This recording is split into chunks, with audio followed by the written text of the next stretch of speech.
Welcome everyone to this EU clusters talk with our focus this time on green and digital construction, how to make a green and digital transition in the way we build our homes and businesses. We'll be talking about transition pathways, for instance, putting theory into practice. It's a work in progress. We're sounding you all out on this. And just to keep in mind, for those who aren't energy geeks, 40% of energy use in the EU is buildings. It's 40% and 36% of greenhouse gas emissions, says the European Commission. 75% of buildings here in the EU are energy inefficient. That's as of a couple of years ago. So there's a lot of work to do. Plus, keep in mind, rebuilding Ukraine eventually, after the things calm down over there. Last week, a couple of weeks ago, we asked for help for generators, for instance. So there's a lot to do over there as well. My name is Chris Burns. This is the EU Clusters Talk, a bi-weekly event by the European Cluster Collaboration Platform, ECCP, on behalf of DG GROW at the European Commission.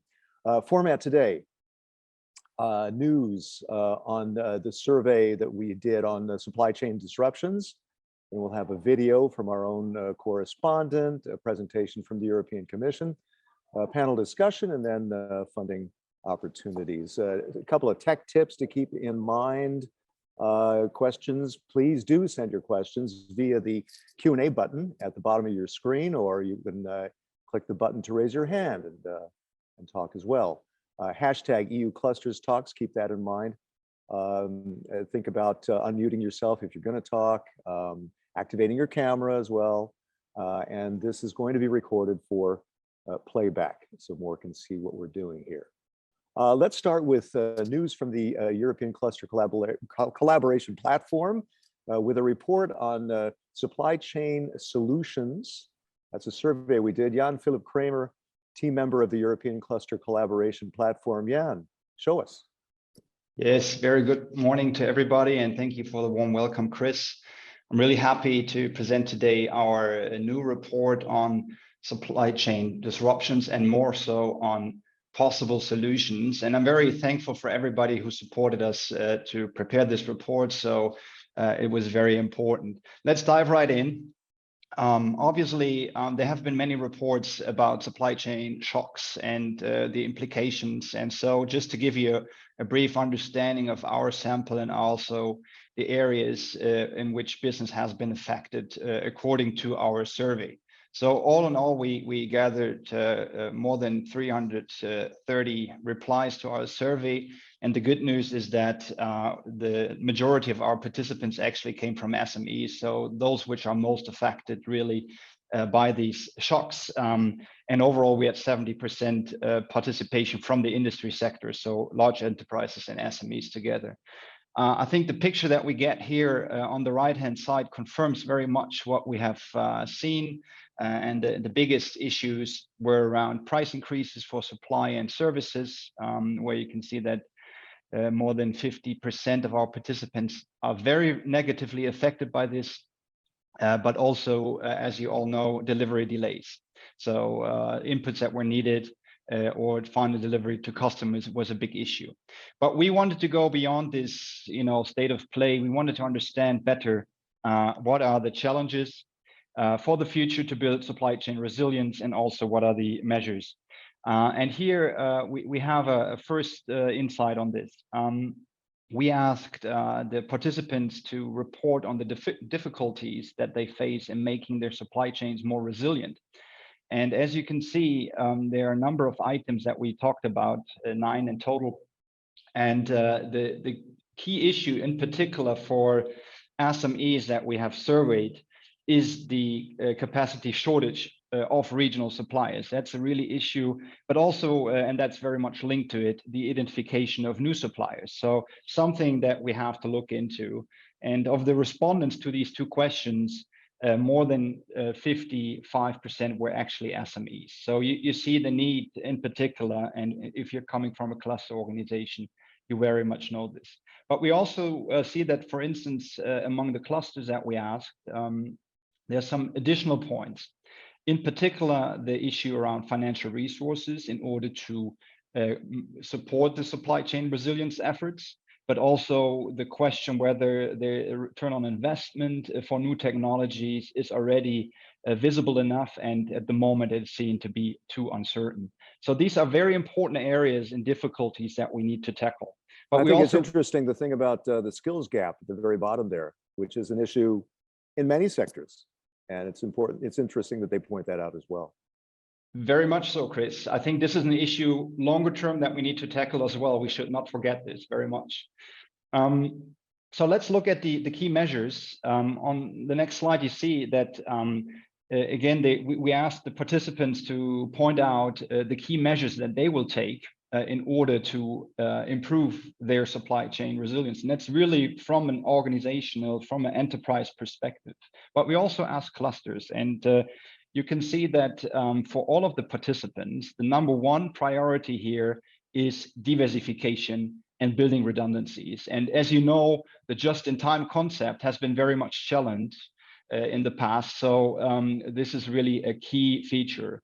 What I find very important is that in particular cluster organizations, this the orange line, emphasize the need to increase efficiency, but also sustainability. So the efforts around the green transition are very much highlighted by the cluster organizations. And I think this is really leading the way. Final point on this, if you look to the bottom and look at the blue line, that's SMEs. And they are much less focusing their measures on the technology end of it. So data-driven end-to-end monitoring features, or contingency planning, which is also very much affected by technologies. And I think we need to look at this because, as you know, digital maturity is a key advantage or a key facilitator of competitiveness, and we need to ensure that SMEs are really enabled to go this direction. We have also asked about the measures which should be prioritized on EU level.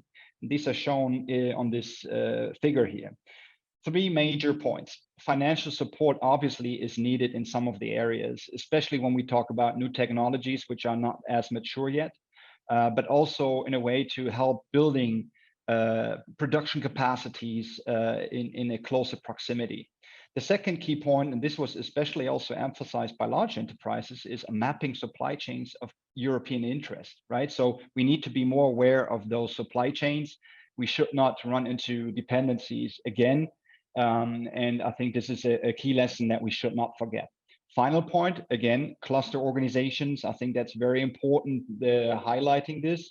We need to also look into R&D, project funding, and also matching, right? Identifying relevant partners and clusters, and also the European Cluster Collaboration Platform are very important on this behalf. So last 2 points I wanted to make. We have also looked at the participation in funded projects. We wanted to see how many of the survey participants were actually engaged already to prepare for the future by also going into publicly funded projects. And as you can see, not that many of those that we sampled. So 54 out of the 334, which gives us 16%. But as you can see on the right-hand side, the areas in which they go are really important because they are really dealing with these technological advances that we need. So the most relevant project type was around collecting, recycling, reusing materials. So circular economy topics, data-driven end-to-end monitoring, so that we have a closer monitoring of value streams to gather real-time information, but also increasing transparency and communication in supply chains. And I think these projects are very key, and initiatives are very key also for the future. Final point. We also wanted to look beyond and detect the future needs. And as you can see here, we created a word cloud around this, but we also tried to cluster the key results. And there are 3 major points coming from this picture. As you can see in the word cloud, supply chain platform, but also supply chain mapping, very much resonates with the need around supporting supply chain governance. I think this is a really important area in which also clusters are key. And the good news is the supply chain resilience platform has already been established, powered by the EEN in collaboration with the ECCP and with support from the European Commission. So I think this is very good, but we may need to go beyond. Second point, energy and resource independence. I think we all know this, very much linked into circular economy. And I would just like to emphasize also activities by the ECCP around the green transition support. And final point, innovation ecosystems. That's the third element that was highlighted. And I think the presentation showed you already there are many areas in which we need innovation and technology. And I hope that potentially in some of the Euro clusters that are already there or that will be coming in the future, this will also be a key topic. So thank you very much. Short insight onto the report, and I just recommend reading the full story because it has a lot of rich information and data. Thank you. Thank you, Jan-Philipp. Yes, please do read that full story. Let's move on now to our video from our own correspondent. This is going to be the AEC Euro cluster. In fact, there's somebody from there, Vladimir Gumilar, of the construction cluster of Slovenia, who we're going to talk to later in the panel debate. But let's take a look at the video right now.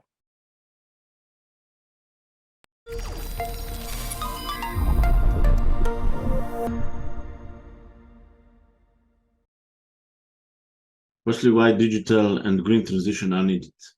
The latest circularity gap report showed the importance of contribution of construction housing to the growing gap between consumed and available natural resources, clearly indicating also the ratio to climate changes.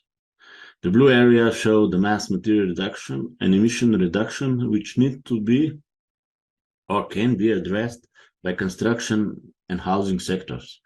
SMEs form a majority of companies in construction and building sector.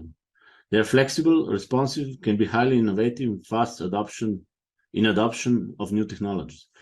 But normally they are short in resources, being human or financial. The cascade funding within Eurocluster or Horizon program with cluster support services perfectly address this gap. But large enterprises should be involved too, as they have resources to bring new technologies to the market on scope and influence the whole value chains. So where the clusters and Eurocluster fit in this scheme, with services and bridge the gap between these two ecosystems. For example, by active engagement in Renovate Europe or New Bauhaus initiative, they can translate these policies in green and digital transition pathways within different value chains. On the other hand, by supporting innovation as a core mission of clusters, and by provision of cascade funding in Euroclusters, clusters can help and accelerate innovation ecosystem to develop new solutions, materials, services, technologies, business models, which are key enablers of the twin transition and resilience. This is the background of the AEC Eurocluster, that is Architecture, Engineering, Construction Eurocluster for Future Built Environment, coordinated by Construction Cluster of Slovenia within the ecosystem strand construction. Consortium connects 6 clusters. 3 of them are focusing on construction and buildings. Construction Cluster of Slovenia, Business Hub for Austria with furniture and timber construction cluster, and Distretto Interni Design, supporting SMEs in the fields of furniture, finishing, construction, wood and woodworking technologies. 2 advanced technology-oriented clusters are SEXPO, a deep tech cluster and technology-enabled construction cluster from Romania, promoting innovation through digitalization of the sector. Black Sea Energy Cluster from Bulgaria focuses on energy efficiency and renewables.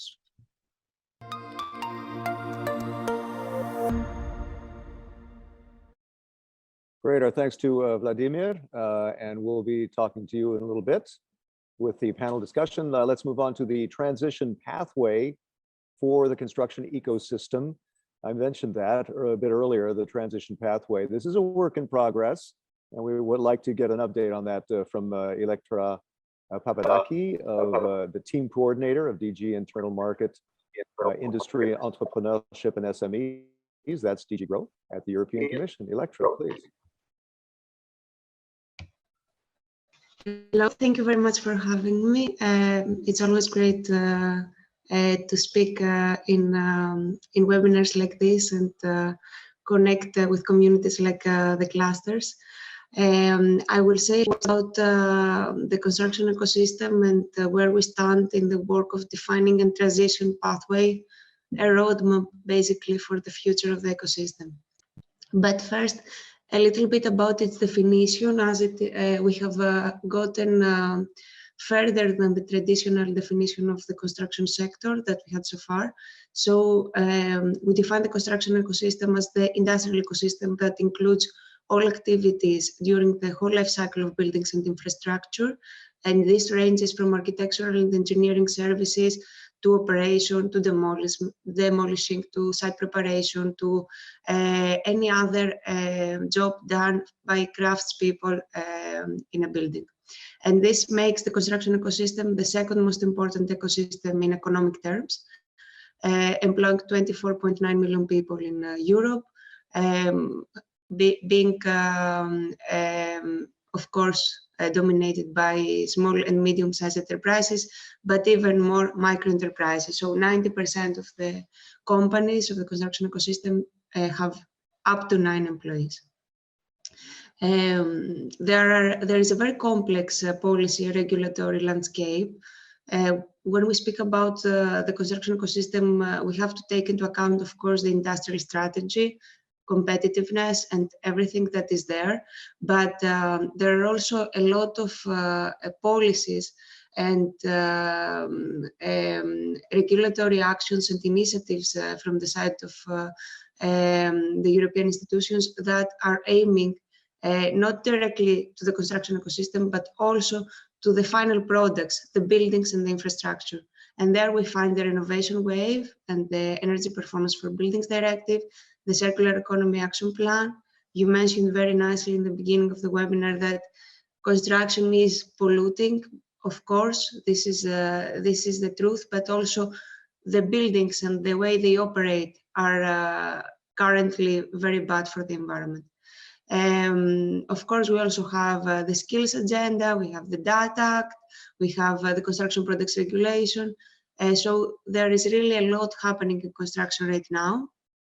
And from our side, we have to bring all of this together in a transition pathway and propose a way for the industrial ecosystem to become greener, to become more digital, to become resilient, taking all of this into account, and in the end, serving the society, because everything that is produced, the buildings and the infrastructure are to facilitate our lives in the end. So we started a very complex co-creation process. It's been a little bit more than a year now. With the starting point, the industrial strategy, we brought together our constituency of stakeholders in the high-level construction forum and discussed what they find as the main challenges and opportunities. After a series of meetings, we published a staff working document that presents the scenarios towards a transition pathway. We opened the scenarios to a consultation. We discussed it again with many different communities like the New European Bauhaus community, and we presented the conclusions again to our stakeholders. Since then, we have run a series of thematic meetings that go very much in depth in topics such as how the circular economy can serve the shortage of materials, or how we can enable better interoperability in construction, or how digital tools and the software can serve the green transition.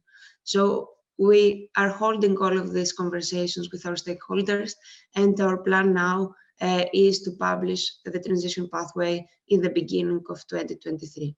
And on this point, I want to already thank you, your community, because we already got written input from your side on the role of clusters and some important achievements from some clusters, and we have included it in the draft of the transition pathway.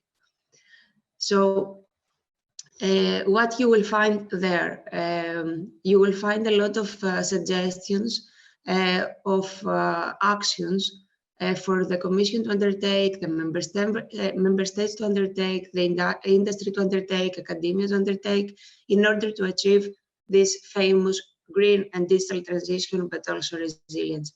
And we think that some are specifically important for you. So in terms of greening, we see that the contribution of clusters could be on experimenting and mainstreaming the use of bio-based and circular construction or nature-based solutions, but also demonstrate the use of passive houses, energy-efficient houses, and then passing to digitalization also, the use of high-tech, of technologies that are revolutionizing construction right now, like 3D printing, like 3D scanning, drones, IoT, robotics. These are the principal technologies that are changing the sector right now. And in terms of resilience, Electra, are you getting close to the end? Because we do have to move on. If you can perhaps accelerate a little bit. Thank you very much. Thank you. It's my last part. So in terms of resilience, we expect clusters and we hope that they can contribute in the upskilling of construction professionals. You know very well that the sector suffers in terms of skills, enable collaboration, and of course internationalize. And this is the biggest contribution that clusters can have, because as I said in the beginning, it is a sector dominated by micro enterprises, and it is difficult for them to operate internationally. That is all. Thank you very much. Evharisto, Electra, thank you very much. Thank you so much. Yes, let's move on to the panel discussion.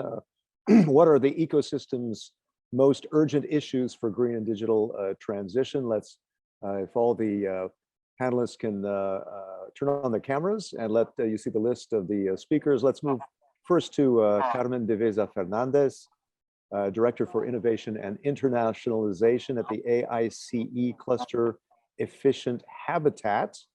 Good morning, everybody. Carmen, buenos dias.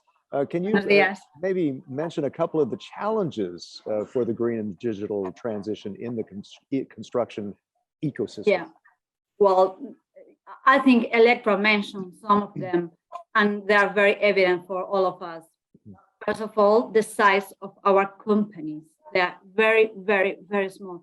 There are many of them very small, and it's very difficult for them to afford this type of investment, even because their managers and their directive staff is not very ready, not very, they don't have the capacity to see in the long term, because they have many problems today, and it's very difficult for them to have a long-term vision.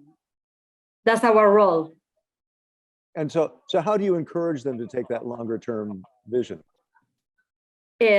Keeping together, being with us together, and using us in a very practical way to have this vision, to go through this complex landscape that Electra exposed very well, policies, strategies, directives, etc., in the translation to the national policies, and keeping together, being together in this innovation, collaborative innovation ecosystems that we are. I think that's the key for them. I think concretely that can mean financing. Thinking more in the long term requires working out financing for the longer term, right? As opposed to a short term putting out fires. Yeah, absolutely. Yeah. Yeah. Okay, let's move on to, we'll come back to you. Let's move on to Irena Lebowska, as Cluster Coordinator, Sustainable Infrastructure Center. Are you in Krakow, Irena? Yes. I'm sorry, it's Łobozka. Łobozka, yes. We have some strange letters in Polish alphabet. Yes, exactly. Yes, well, that I know all about it. Part of my family is Polish. Yeah, tell us a couple of challenges too, and how to accelerate solving those challenges. I think that we are experiencing all the challenges that Electra has mentioned previously. And I think that we can divide them in two categories of challenges. some of more global character and some of the local Polish market challenges. Of course, if we talk about the global challenges, we have to deal with this digital and green transition of the whole construction sector, which is actually not a big challenge for our cluster members, because we are since 2011 dealing with sustainable construction technologies. So it's not a revolution for us. We have been doing that for more than 10 years in Poland, trying to actively promote the energy saving construction technologies, the use of renewables, and promoting passive building standard, which like 10 years ago was something like a revolution, something extravagant. But a lot of dissemination work, a lot of trainings, a lot of creating the market and creating the demand on the market has resulted in the situation that we are more conscious of the positive aspects of reducing the consumption of energy. And that's why, due to cluster activities, especially in the south of Poland, because Krakow is famous for not only interesting monuments, historical places, but also huge air pollution and a lot of smog. So that's why it's a very hot issue, and a lot of local authorities are very interested in designing public buildings in passive standards. So we do a lot of work. Yeah, that, something that brings to mind about Krakow, which is a beautiful jewelry box of wonderful constructions, is how do you make those energy efficient? And that's a question across Europe as well. Yeah, that's a big challenge, because apart from promoting high standard of energy efficiency of new buildings, we have lots of old historical buildings and post-communist buildings that need deep renovation. So we try to collect in our cluster, build an ecosystem, a network of companies that produce a whole variety of innovative technologies and solutions, both for new buildings and for old buildings that need renovation. Of course, big challenge, it's a more local challenge, is the shortage of staff on the construction market due to the situation of Russian-Ukraine conflict, just close to our border. We are like 200 kilometers from Ukraine. A lot of stuff had to come back, and high inflation rate causes a very difficult situation on Polish market of residential buildings. So we expect something like a collapse for the next 2 or 3 years. Well, there you go. That's that skills gap we saw in that survey as well. Yeah. Let's move on to Jorge Lopez Conde, Deployment Chief Manager for New European Bauhaus of the European Clusters Alliance. Now, European Bauhaus, I'm here in the European Parliament, and you might hear a bit of ruckus now and then behind me, but there's been a lot of talk about European Bauhaus, and that idea, you know about Bauhaus in the past, in the 1930s. Well, now it's adding that green aspect to it, trying to make construction human and green at the same time, and adding culture and design. It's a lot of things at the same time. Jorge, tell us about that. What kind of progress are you making on that? Yeah, thank you very much. Good morning. For us, we are creating different documents and different research about the proposal of the new European Bauhaus. Is a creative, participatory, and transdisciplinary movement, providing a space to accelerate the transformation of various economic sectors, like construction, for example, in different areas. For example, the circular economy and the goods areas in different parts of the construction, furniture, structural, and different parts of the construction. But for example, we have to work, and there are some proposals in different areas, and we have a document related to these studies. And we have activated bilateral meetings with different clusters, but the others we are beginning to develop with the different European companies, and we are working in different areas. For example, the biomaterials, The common regulations in Europe, for example, one of the proposals from the Euro Parliament are the creation of a label to an European Bauhaus label to describe and create the different aspects of the European Bauhaus, technical aspects for the construction too. And we are working on these areas. Of course, we are working in this label, but in different parts of the innovation in the sector. For example, the document proposes to create different sandbox to innovate in different parts of the experience. No? Yeah, so it's kind of like at the conceptual stage still. In fact, I think, is there a logo yet or something? I think there was, that's what I'm hearing here in the Parliament. They want to have a logo with the kind of a mark of excellence, you know, that it is green construction, it is design involved, and that if it has those requirements, then it can be funded, get extra funding for that, or maybe sharing in the risk, right? Yes, this is one of the parts of the document from the Euro Parliament, and the document proposes different lines of work. For example, the money, the inversion, the innovation needs a specific budget from the Commission, and is they proposes the creation of horizon specific line with more than 500 million euros, and in the other part is the process, because the process is from down to create. We are creating this ecosystem.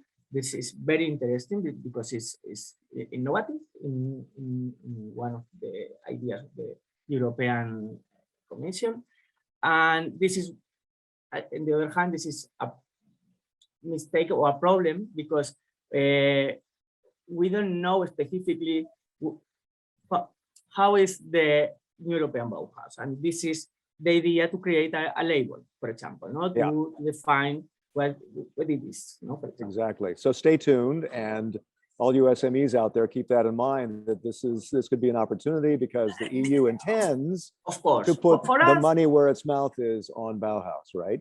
But for us, this is a big opportunity because we are creating in a new ecosystem, collaborative ecosystem with all the parts of the construction ecosystem, for example, because we are working with the architects, with the engineers, with the biomaterials, with the bioregions, with the hydrocluster, for example, no? Yep. And we are working in a proposal, for example, because all the concepts of the European Bauhaus, integrating design, goods, furniture, students, and new business models from the circular economy, is an opportunity, for example, to the reconstruction of Ukraine, no?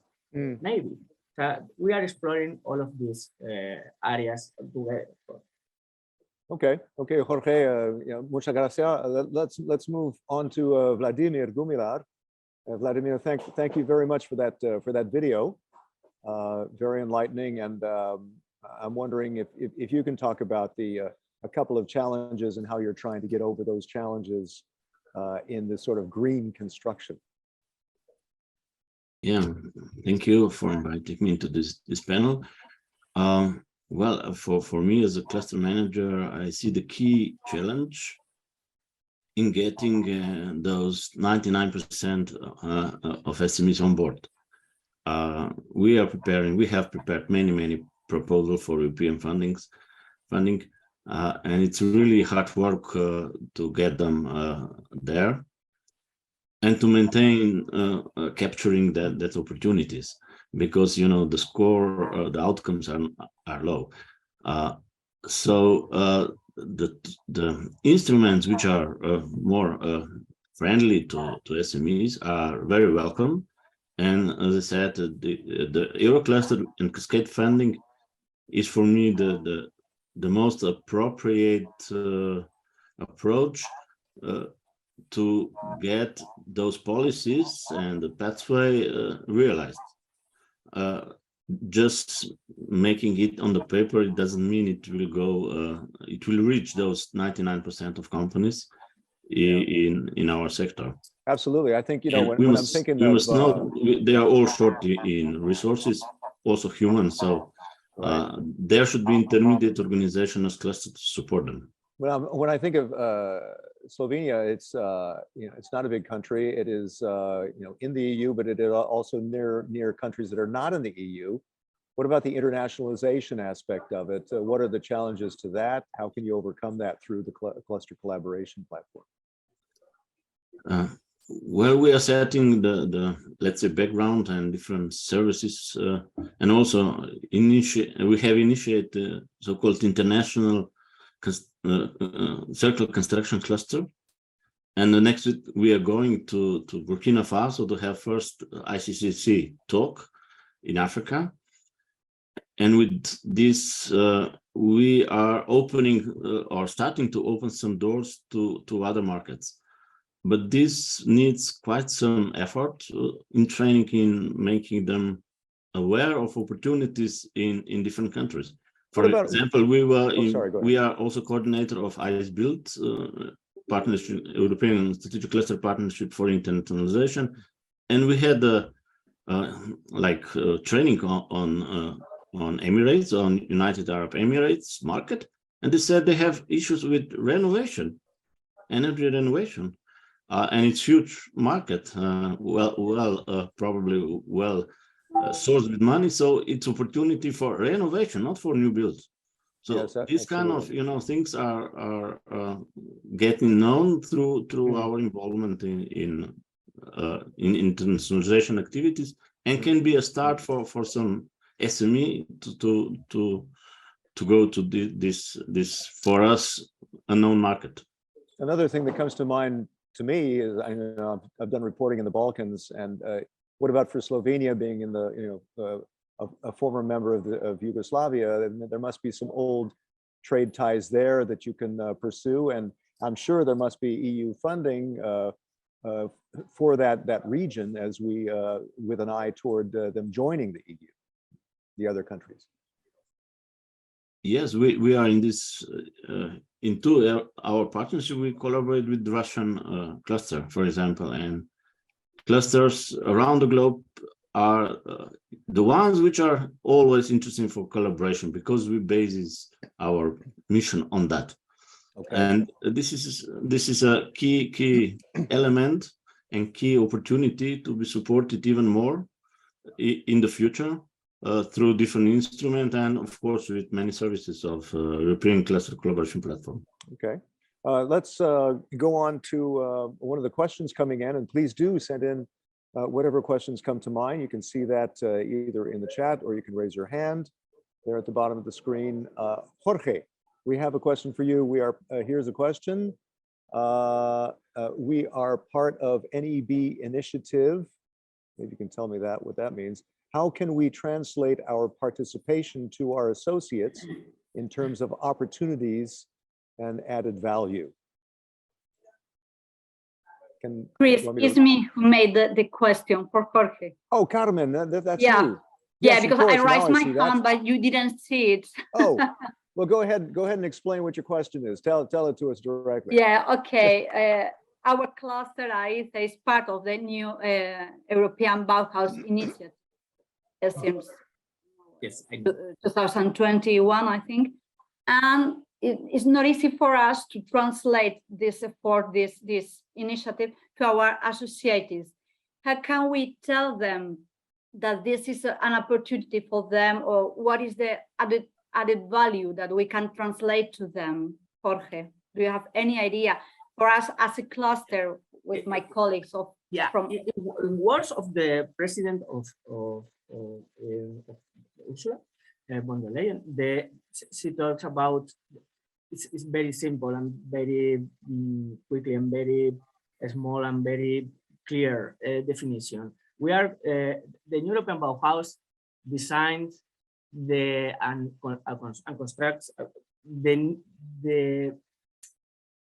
New Green Deal and translates the New Green Deal ideas with the construction ecosystem to the reality. And we create pilots, prototypes of ideas related to the new Green Deal with the European Bauhaus to the reality. And this is the very most clear definition about what is the idea of the European Bauhaus.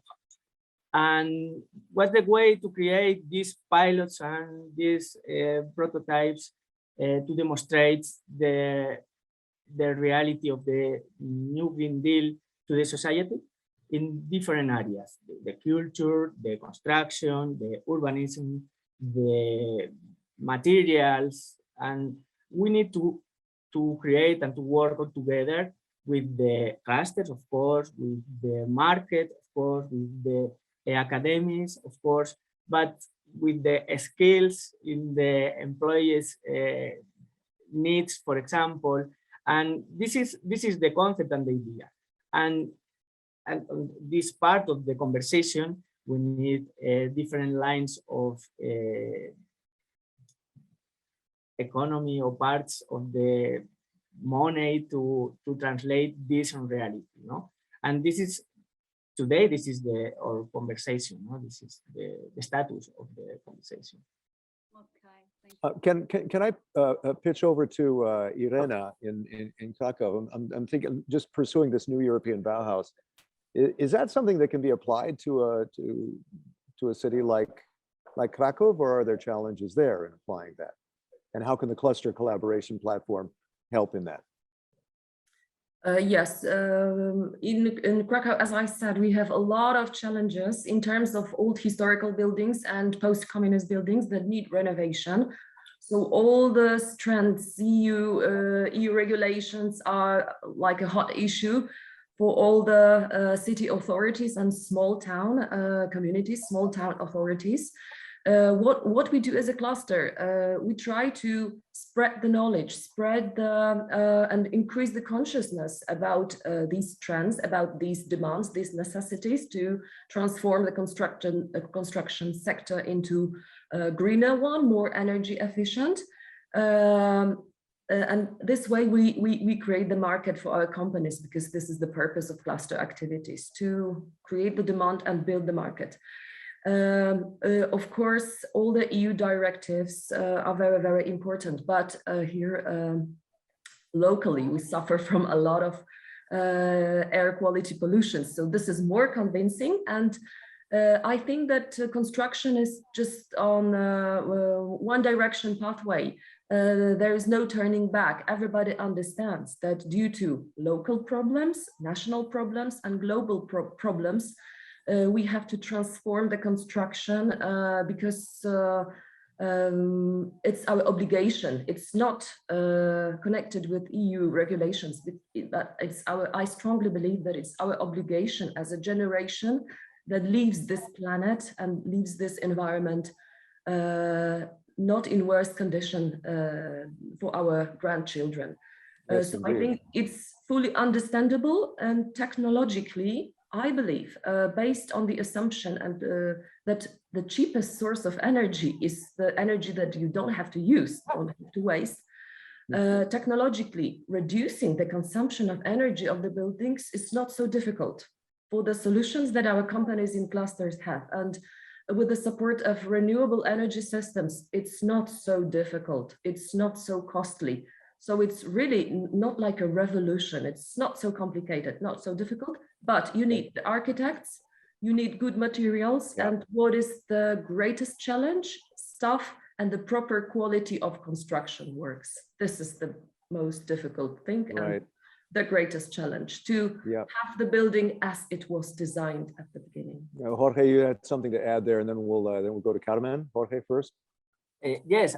For example, we are creating a research specifically from projects from the clusters related to these topics. And we have selected several of them, more than a lot of them. And we have one is perfect from the cluster of eco construction. And they lead a project that the title is The Groove, Greenhouses to Reduce CO2 on Roofs. And the project is an innovative cross-sectoral approach to reduce the CO2 emissions in the construction and agriculture sectors by combining energy sharing and local food production in the rooftops of the buildings, for example. No?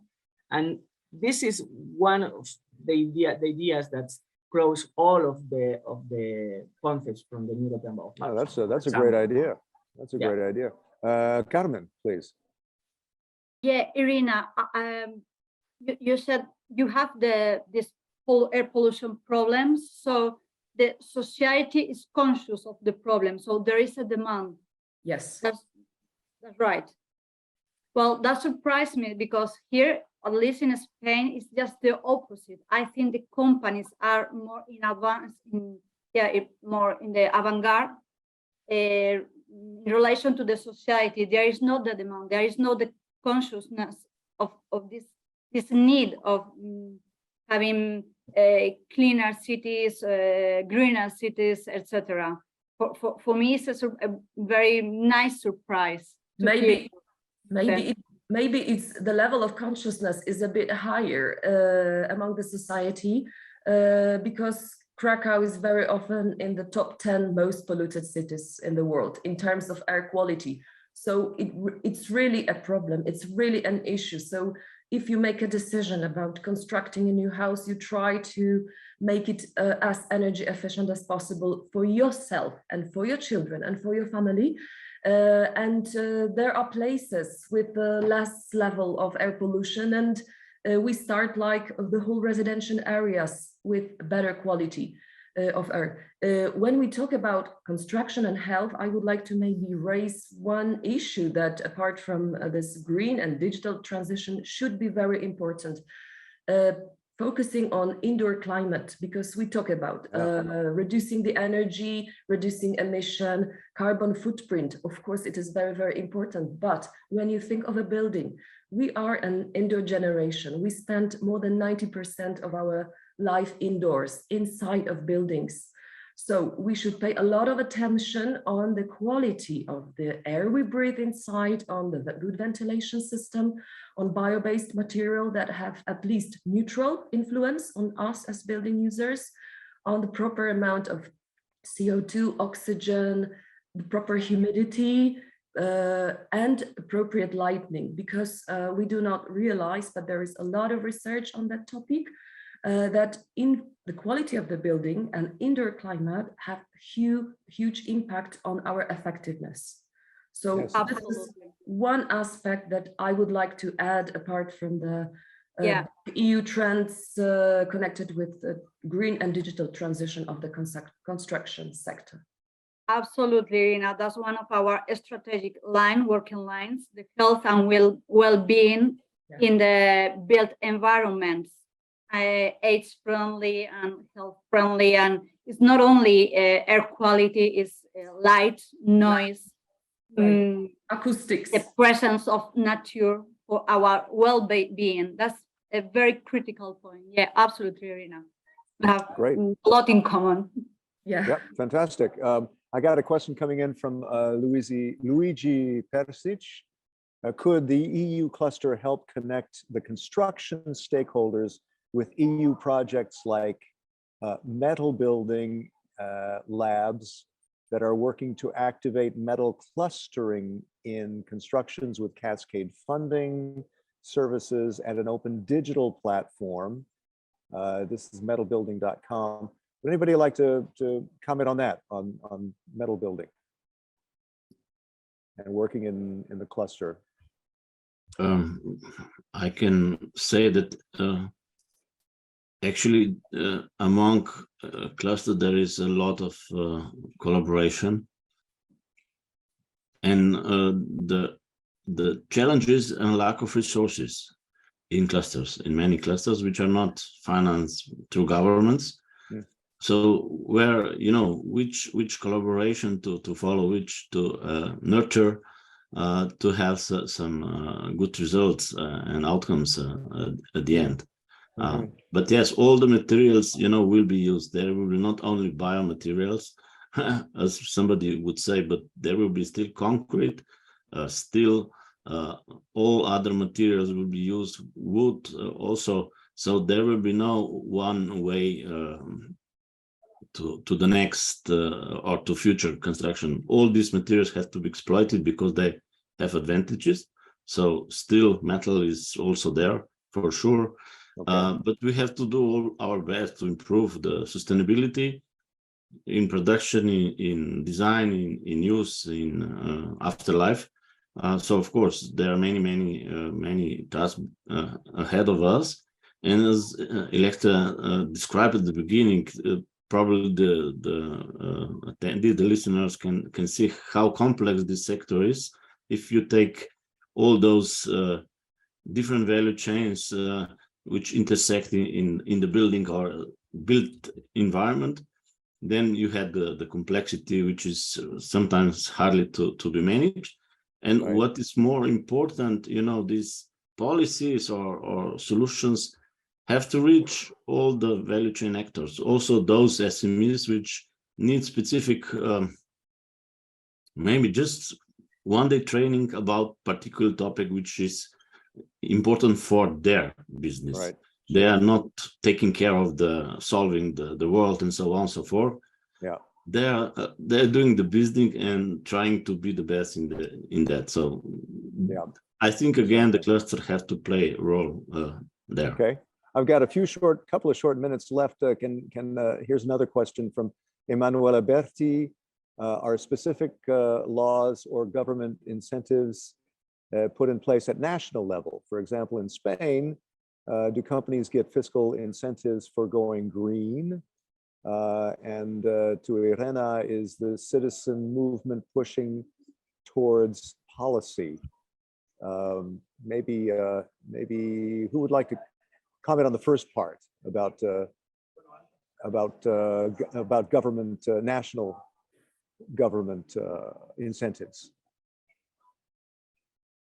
Oh, maybe I will try to answer. Maybe answer both of them, I guess. Yes, there were some attempts to promote the passive construction. A couple of years ago, there was a regulation that supported those investors who wanted to have a home according to the passive building standard, but it was too little money, too a little amount of money, and the whole paperwork was so complicated that it was not very popular. So the money you gained did not equal to the extra effort. So it was not popular. It was it's not possible anymore. But we have a lot of incentive systems for installing renewable energy systems, both photovoltaics and heat pumps at the moment in Poland. There are some national programs for individuals, and at the same time, communities have their own, small municipalities have their own projects supporting deep renovation.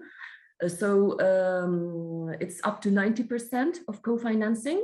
So for some families, it's really a lot. It's like a big incentive. And I think that the question was also about the regulations. I will tell the example of Krakow, because again, this air quality and smog problem. So there was this legal act prohibiting using any type of solid fuels in the city center. So it was only possible to use district heating, electricity, gas. So it meant that for the whole Krakow agglomeration, it was not possible to use fireplaces and using wood as the type of a fuel. A lot of residential areas in the vicinity of Krakow could not use fireplaces. Of course, it was very controversial. Half of the people said, okay, I don't need this fireplace because it causes a lot of air pollution. For some people, it was, why? I'm a free citizen, I can do whatever I want. So it's a very controversial issue. And it was supposed to be extended, not just Krakow and the community itself, but the whole area. But due to the energy crisis, the works stopped. So our government says, just use whatever you can, except for tires, to keep yourself warm in winter. So the situation is a bit crazy. We have some incentives and there are some controversies as well. Yeah, sure. I wish we could go on, but we have to move on to the funding opportunities. Thank you so much to all of you. One thing that I would just love to see is, with this new European Bauhaus, I do hope that we can see more like what Calatrava does around the world. Can we see more of that? That would be wonderful. I'd love to discuss that even more, but Jorge, Carmen, I think hopefully there's hope there for the funding to do that, to build with architecture in mind and with green in mind. It's a lot of things at the same time, but that would be beautiful to make more wonderful works of art that we can live and work in. Of course, this is one of the proposals from the Commission, from the European Bauhaus ecosystem. The prices from the European Bauhaus in the second year from the convocatory prices, and Sure. and it's very interesting. For example, the line of the vision from these prices. Absolutely. Thank you so much to Thank everyone. you. Yeah, really Have a great good to talk day. to you. Yeah, Thank you and very much. yes, thank you. And everybody, you also look in the chat. There's lots of information in the chat. Yeah, And, I need to send an email to Ricardo, for example. Great. From the cluster Madeira. Yep, let's keep the talk going. That's great. Let us move on then to the funding opportunities. Nina Hauptmann, team member of the European Cluster Collaboration Platform. Nina, you got a few things to show us. Thank you, Chris, and thank you everybody, to the panelists, to the European Commission for this talk. As always, as the last point in our EU clusters talk, let's share some funding opportunities that are available. This time, of course, on the topic of construction. So if you go to the funding intenders portal, you will find a call for more sustainable buildings with reduced embodied energy, carbon, high life cycle performance, and reduced life cycle costs. So these projects should contribute to an increased and more traceable reduction of the greenhouse gas emissions of buildings and design, construction, renovation, operation, end of life, as well as address a faster market uptake of design solution materials, product techniques, and business models, as well as mainstream affordable, high life cycle performance and improved circularity. The deadline for the call is the 24th of January next year. It's in Horizon Innovation Action with the topic ID you see on the screen, and follow the link in the chat to the call. In similar lines, you have solutions for the sustainable, resilient, inclusive, and accessible regeneration of neighborhoods, enabling low carbon footprint lifestyle businesses. So this call is for projects to increase the mainstream participatory planning processes and interaction with all relative stakeholders in the city planning, and to create lasting behavioral changes in people and economic actors towards low carbon footprint lifestyles and businesses, as well, of course, contribute to more sustainable, low emission and inclusive neighborhoods and built environment. There are more outcomes that are expected from this call. Please check the website on the funding attendance portal. Find out more for this call with the deadline as well on the 24th of January. We have another call open that's called Designs, Materials, and Solutions to Improve Resilience, Preparedness, and Responsiveness for the Built Environment for Climate Adaptation. This is a call for projects to increase awareness for the built environment's protective role of people in climate adaptation in case of disruptive events. It should support mainstream resilience as a key feature of the built environment, as well as strengthen supply chains for materials and solutions. Same deadline, 24th of January, Horizon Innovation Action, and published on the funding intenders portal. And last but not least, we wanted to mention this opportunity. There is a second Horizon Europe strategic plan coming for 2025 and 2027. This plan sets out the policy priorities for Horizon Europe, as well as the expected impacts, and it is the basis for the work program for the Pillar 2 of the Horizon Europe and all the call topics. So for this, there will be a consultation published, since the strategic plan will be co-designed with the inputs from citizens and stakeholders. So I believe also very relevant for all of you who are here on the call. and the consultation will be published on the half-year say portal from the European Commission in November, so please have a look out for that and contribute with your suggestions to the strategic plan. That's all, and back to you, Chris. Thank you so much, Nina. Yes, Horizon Europe, keep in mind, that's over those 7 years, is a 95 billion euro budget. So that's the next chunk of it that in 25, 27, lots of opportunities there for all you SMEs out there. That does it for this time, for this EU Clusters Talk, this bi-weekly event of the European Cluster Collaboration Platform on behalf of DG Grow at the European Commission. Register for the next talks, register for the Clusters platform. Be sure to do that. You can see those on your screen. And also keep in mind, hashtag EU Clusters Talks. Hashtag EU Clusters Talks for anything you heard today that you'd like to tell the rest of the world. And this is recorded, so keep that in mind as well. You can look at it again in its entirety. I'm Chris Burns. Thanks for being with us. See you next time.